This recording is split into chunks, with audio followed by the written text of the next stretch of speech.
Hey guys, we are in our numerical problems in geology video series, and this video will be the class 3, and the topic is the geophysics, and the questions are from previous year.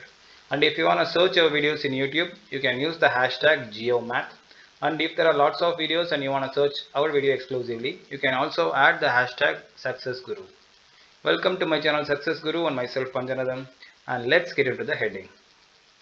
The first question is from JAM 2019 section C, and the question number is 52.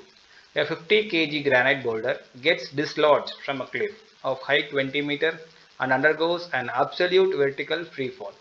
If the acceleration due to gravity is 10 meter per second square, the boulder will hit the ground with a velocity of dash meter per second. So this question can be solved if you remember the law of conservation of energy, which states that the energy can neither be created nor be destroyed. One form of energy can be transferred to the other form. And therefore, the boulder, when it is resting on the top of the cliff, there will be a potential energy, which is the stored energy. And it is when it is moving from top to bottom, the potential energy is converted to kinetic energy. So in the question, what they had given is the mass and height of the boulder and the acceleration due to gravity. And what they are asked for is the velocity of the boulder while hitting the ground. So let us solve the question. As you know, the potential energy is converted to kinetic energy when it is moving. The potential energy, that is PE, is equal to mgh, that is the mass into acceleration due to gravity into height, and the kinetic energy is equal to half mv square, that is mass into velocity square. So both are equal while it is converting when it is moving. So the potential energy can be written as 50 into 10 into 20, that is equal to kinetic energy, that is half into 50 into v square. Here 50 and 50 can be cancelled, and in the right hand side the 2 is in division form. When it is transferred to the left hand side, it will become multiply. So what we get is v square is equal to 400. So v square is 400, therefore v is equal to 20. And as you know, the acceleration due to gravity is in the unit of meter per second square, and the height is given in the unit of meter. So the v square is equal to meter square per second square. So the v will be equal to square root of meter square per second square, that will be meter per second. So the velocity of the rock while hitting the ground is 20 meter per second. Is that clear? Okay, let us see the next question. This question is also from JAM 2019. The question number is 56. Assume that the orbit of the earth is circle at a radius of 150 into 10 power 6 km. The gravitational constant and the earth's orbital velocity are given as 6.7 into 10 power minus 11 Newton meter square per kilogram square and 30 into 10 power 3 meter per second respectively. Then calculate the mass of the sun. So if we remember the law of gravity, which states that the law of the force of gravity is directly proportional to the mass of an object and inversely proportional to the square of the distance between them, and the gravitational force between the earth and the sun should be equal to the centrifugal force, so that the earth can keep rotating in its orbital around the sun. If the gravitational force is higher, then what happens? The earth will move towards the sun and it will eventually consumed by the sun. And if the centrifugal force is higher, then what happens? The earth will move away from the sun and it will be lost in the space. So in the question, what they had given is the orbital velocity and orbital radius of the earth and gravitational constant. And what Fed up with online classes? Having trouble in interaction and discussion in online classes? Looking for one-to-one learning? Then you are in the right place. GeologyAssignmentSupport.com is here to help you in your studies. For more details, check our website. Link is in the description. And what they had asked for is the mass of the sun. So let us solve the question. Here the force of gravity is equal to the centrifugal force, as we mentioned earlier. So the force of gravity G is equal to G into ms by into mg by r square, where ms is the mass of the sun and me is the mass of the earth by r square is the distance between the sun and the earth. And the centrifugal force should be mentioned as me v square by r, where v square is the velocity and r is the distance. So we can cross the me and me in the both sides. There is a mass of the earth in the both the sides, and there is one r in the right side and r square in the left side. So we can cancel one among them. and just simply we can substitute the values. What we will get is 6.7 into 10 power minus 11 into ms, that is the mass of the sun, by 150 into 10 power 6 is equal to 30 into 10 power 3 the whole square.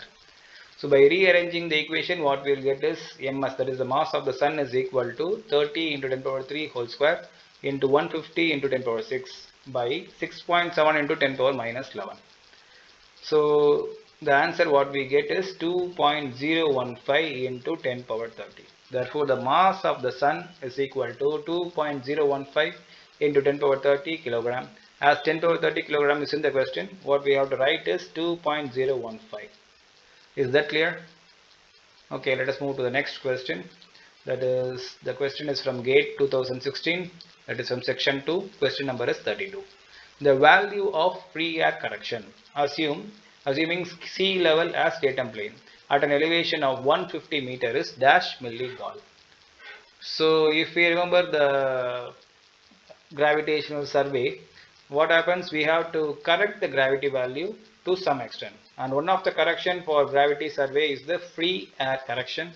According to the Newton's law, as you remember, when the distance increases, the force of gravity is decreased, right? So when the object's distance from the earth is increased as due to the presence of an elevation, the force of gravity should be reduced, right? So what we have to do is we have to add some value to compensate this reduction in the force of gravity, and what they had given is 0.3086 has per meter has to be added, so that we can compensate this free air correction, right? So in the question, what they had given is the elevation of a location, and what they are asked for is the free air correction for that location. Remember, according to the free air correction, as we move higher from the surface, we have to add this value, that is 0.3086 per meter. And if you move below the surface, that is say in the mean less than the mean sea level, then we may have to reduce the same value per meter, right? Okay, so let us substitute this value, and we can just simply calculate it. As the elevation is given as 150 meter, so the free air correction is equal to 150 into 0.3086. So what we get is 46.21 milligauss, where milligauss is the unit for gravity, where 1 gauss is equal to 1 centimeter per second square. So Gauss stands for Galileo, who actually first proposed the Earth is actually rotating around the Sun. So in honor of him, this gravity value has given us Gauss, right? Is that clear? So if you got clear with this question, we will go for the next question, which is quite related to this thing. So assuming an average crustal density of 2.8 into 10 power 3 kilogram per meter cube and a gravitational constant G to be 6.7 into 10 power minus 11 Newton meter square per kilogram square, the Borger correction per meter elevation will be dash. So in our previous question, what we saw is the free air correction, according to which as we move higher, we may have to add a small value, right?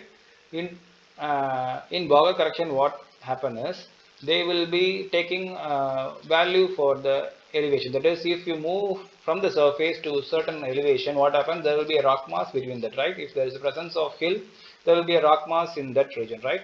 So that mass has to be noted down, and that value has been reduced. As the mass increases, the gravity also increases, right? According to Newton's law. So this mass has to be reduced to get the actual gravity value of that location. So such a type of correction is called as Borger correction. As we mentioned, in free air correction, we may have to add while moving higher, and we may have to reduce when we are moving down. In the same way, in Borger correction, what happens? We may have to reduce while moving up, and we may have to add while moving down, right? So for Borger correction, the formula is 2 pi g rho into h, where g is the gravitational constant and rho is the density of the rock and h is the elevation. So in the question, what they are given is the density of the crust and gravitational constant, and what they are asked for is the Borger correction. So let us solve this question. Using the density, we can calculate the Borger correction for any elevation. So the Borger correction is equal to 2 pi g rho h, and as it is asked for the elevation, so we will bring the h to the left hand side. That is, Borger correction per meter elevation is equal to 2 into 3.14 into 6.7 into 10 power minus 11 into 2.8 into 10 power 3. So the answer is 1.17 into 10 power minus 6. So this value has to be reduced as we move higher per meter, right? Is that clear? So if you are clear with this, if you want any videos in other topics, just mention it in the comment section. We will do in the forthcoming video. And if you have trouble in solving any other question just like this, just share it in the comment section. We will try to solve in our next video. And many of you are asking for the WhatsApp group. We will start a WhatsApp group for this type of calculations, and if you want to join, you may have to pay for one time, that is a one-time registration charge. If you are interested, just mail me your details. I will send you how to do that, right? I group my videos according to the category that you can check in my playlist. You can connect with us by mail, Facebook and Instagram. You can support us by like, share and subscribe. Thanks for watching. Have a great day.